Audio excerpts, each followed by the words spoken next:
πούμε παρέα. Θεωρήσαμε αυτονόητη την παρουσία μας ως κολεκτίβο εδώ απόψε σε αυτό το αγωνιστικό κάλεσμα ενότητας.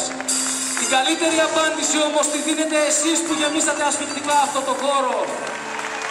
Στη Σανάκη στα Θρανία και στις φτωχιάς στο σχολείο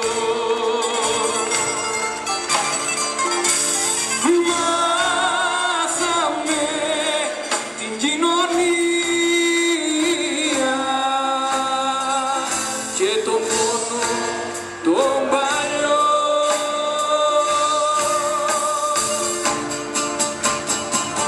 Παραπονεμένα λόγια έχουν τα τραγουδιά μας, γιατί τα δικό το ζούμε μέσα από τη